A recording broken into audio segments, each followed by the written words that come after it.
Hi! In a separate video, you're going to have the chance to watch a lesson I taught on sound and its parameters to a group of college students. This lesson belonged to a series of lectures in a short course on music appreciation. So in this short video, I want you to see my lesson plan, and I want to talk through it so you will be able to get an idea of my objectives and how I structured the lesson. So let's start with the outcomes. As you can see, by the end of the lesson, this 1-hour lesson, I want my students to be able to discuss possible definitions of sound. I want my students to understand the relationship that exists between objective and subjective properties of sound waves. And I want my students to reflect on the presence of sound in their daily lives. I want to make my students aware of how we use metaphors and how we use source-cause descriptions. You will be able to see what I mean by source-cause descriptions in this lesson. Basically, I want to make students aware that when we describe sounds, we tend to refer to the sources. It's as if we were to describe a chair by talking about how it was made instead of making a real description of what components it has. This is what happens when we describe sounds. We basically refer to the sources, what actually caused these sounds. I want to offer several examples of how sound waves are produced. And again, I want to show this relationship between objective and subjective properties of sound waves, which probably, as you already know, means telling the difference between objective properties, things we can actually measure in sound waves, and subjective properties, properties that actually depend on the listener, how we perceive the actual sound. I refer to EMI aims here. EMI stands for English as a medium of instruction. Okay, so we need to have in mind that we might be teaching this lesson to a group of students whose native language is not English, as was the case with these college students. So several principles apply when we design lessons for these students. I wanted to encourage participation. This is very important for students whose native language is not English. I want them to really be engaged. I want them to take part, to interact with me during the lesson. So I will try to focus on dialogic teaching. This entails asking many questions during my lecture, having students finish my sentence, making them refer to their personal experiences. Basically, I am not the main character. This is not a monologue. I want to have a conversation during my lesson. It is important for me to give clear and detailed instructions, okay? Have in mind that there will be many opportunities for interaction during this lesson, because that is a key way in which I will be able to make my students engaged during the lesson, and it will help them grasp the lesson's content. If I want this to work, I really need to make them have clear instructions. They need to really know well what they have to do in these specific activities. I also want to achieve a proper balance between subject-specific terminology, in this case, specific terms belonging to the discipline of music, or maybe physics, and combine that with everyday vocabulary. I will also try in this lesson to use my voice efficiently, making a good use of stress and rhythm to try to make my message better understood. As personal aims, this is not just for this lesson, but in many of my lessons, I really try to create a positive climate. I want my students to feel safe in the lesson. I think this helps them. If they feel comfortable, they will want to interact and they will not be afraid of making mistakes. Okay, so how do I try to do this? Through humor and through positive feedback. I really try to praise my students. If they participate, I will really try to find the truth in what they are saying, and I will try to identify strong points. Of course, at some points, I might need to correct my students. This is part of the learning process, but I will really try to stress the positive aspects as well. I will try to maintain student attention, making an effective use of the voice, but not only the voice, also movement, posture, and ensuring smooth transitions. I will try to ensure these smooth transitions during the class. That means if the lesson has several segments, I will try to find ways in which to link these segments together. They all form part of the same lesson. And I will try to lead group discussions effectively. If I am talking about dialogic teaching, there will be some debate, there will be some discussions in the lesson.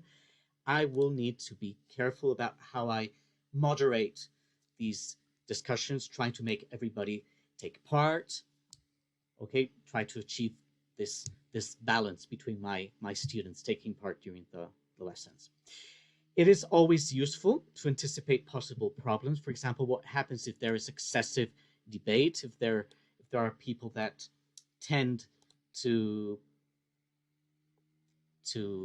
have a main role in these debates, maybe not letting other people take part. Well, that also depends on me trying to moderate that discussion effectively. On the other hand, we might have reluctance to participate. That means that there might be students that feel shy, they don't want to take part, they might be afraid of making a mistake. So again, it is my responsibility to ensure that everybody takes part.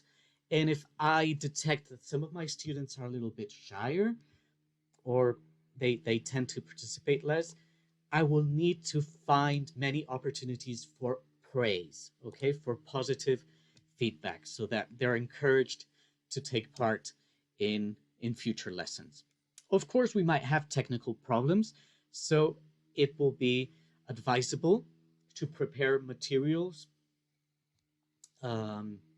in case the computer shuts down or we have problems with the overhead projector, whatever. Don't blame technology. Always have alternative plans in case things don't work, okay? This happens sometimes, so it will make ourselves as teachers, it will make us less anxious if we have a plan B. So let's go on to the structure. As you will see, this is a 1-hour lesson, around 55 minutes. And in my lesson plans, I usually try to be very detailed about how I want to go on from the starting point to the conclusion. So you will find that this is a pretty detailed lesson plan. Again, there are many ways of designing a lesson plan, but I wanted to share this possibility with you. So I usually try to start my lesson with something provoking, okay? Something that makes my students think, something that might make my students have to use their prior knowledge on the subject. Maybe I will try to link the subject with everyday life. So in this case, I start with a simple question. Is silence possible? So I start with this activity where I will make my students close their eyes and listen attentively to the sounds that surround us in the classroom, okay? Making them aware of how sound is really present in our everyday lives, even when we are not totally aware. of, of this. This will be a very short activity, and then I will go on to discuss the reflections made by a very interesting American composer named John Cage, who had this interesting opinion. He said that there is no such thing as silence. And in fact, I will link this thought to one of his most surprising compositions, 433, which is a composition that consists of 4 minutes and 33 seconds of absolute silence. Wow. So, we will discuss on the idea behind this piece. And one of them is that absolute silence is maybe impossible, at least when we are alive. After this introduction, it will be a good moment to introduce the main aims of the lesson. I think it's a good idea to make our students aware of what the actual aims of the lesson are. So this will be a good time to state those objectives and in order to have these in mind during the lesson. And then we will start with our first interactive activity.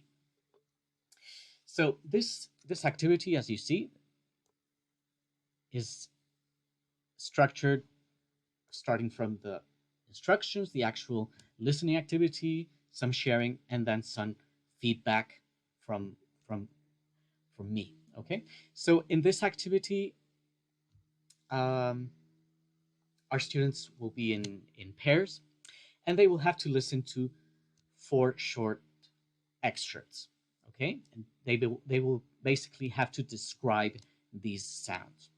Then, after discussing their ideas in pairs, they will be asked to share their ideas with the rest of the group. And after that, there will be some reporting back. Okay, I will give them some feedback, and we will discuss what ideas came up, and we will come to some conclusions. So one of these conclusions is that, again, as I told you in my lesson aims, we tend to use source cause descriptions when we refer to sounds.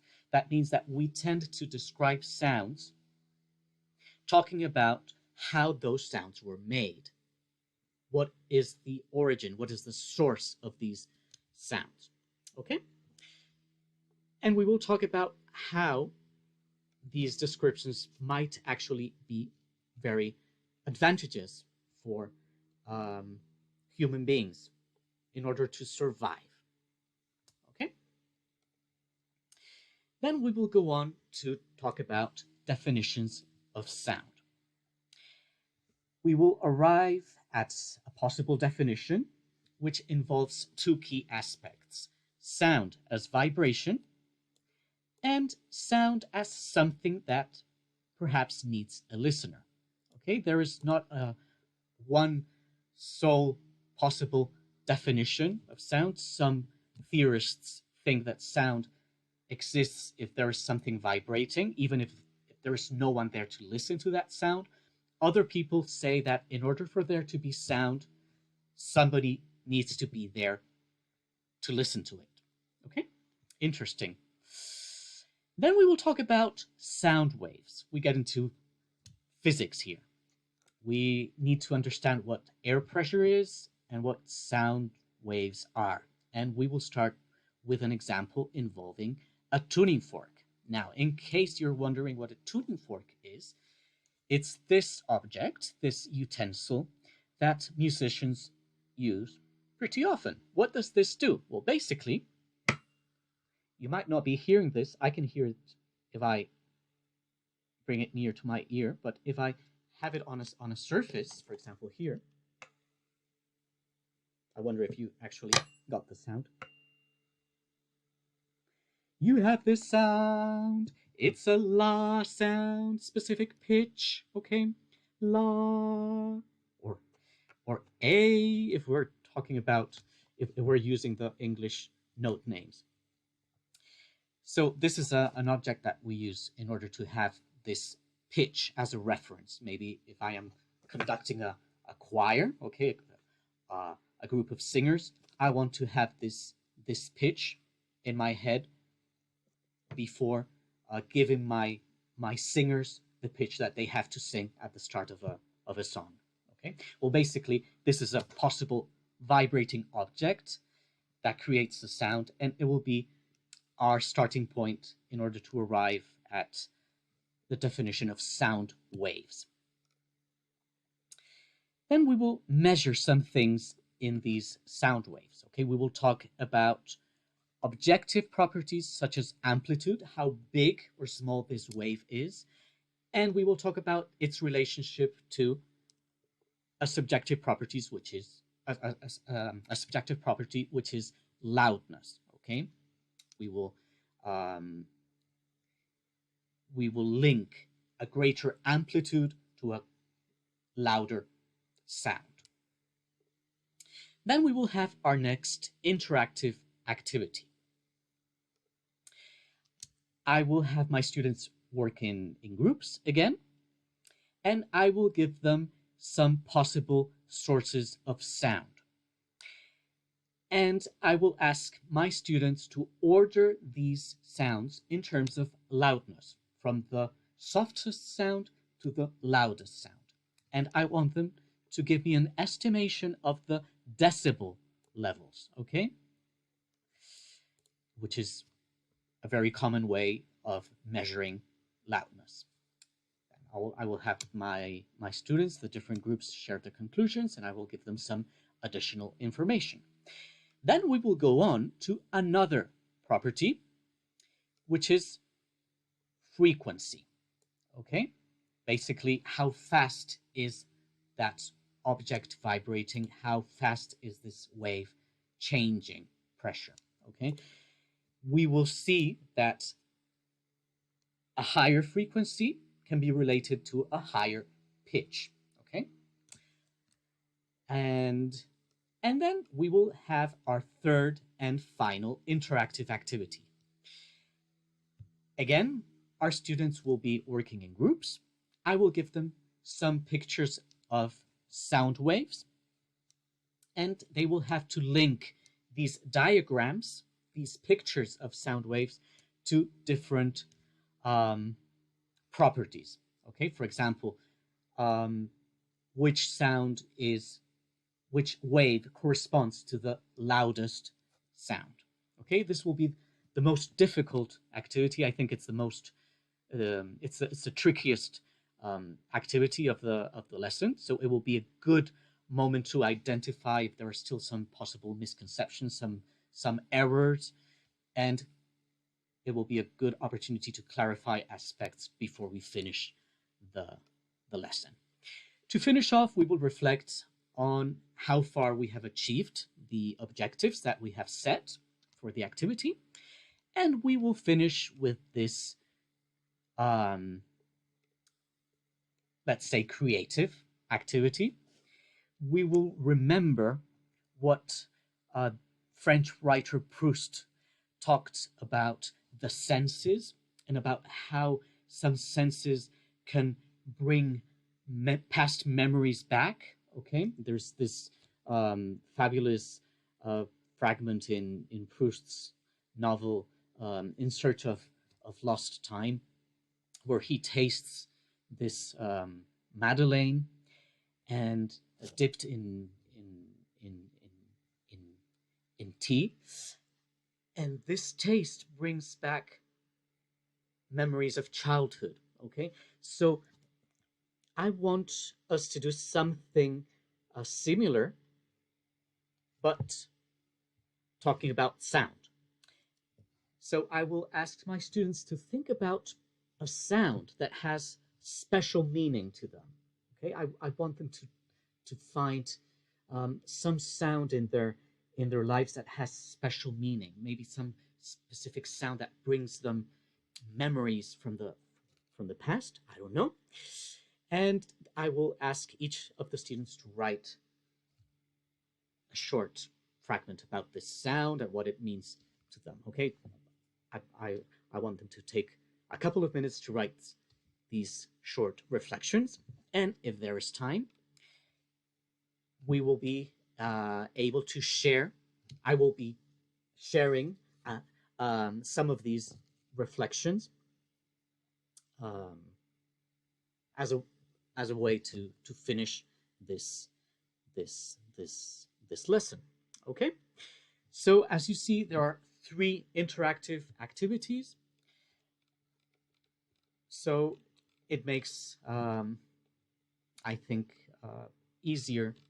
It makes it easier to achieve these aims. Okay, it's not only lecturing, it's not only me giving students information. There is always dialogue, but specifically in these moments of interactive activities, our students will be playing the main role in the classroom. Okay, they will be the main characters of this story. Okay, so I hope that this lesson plan gave you an idea of a possible way of planning your lessons. And I hope that it will make it easier for you to follow this 1-hour lesson on sound and its parameters. So I now encourage you to watch this 1-hour video where you can actually see me teaching this lesson to a group of college students. Thank you.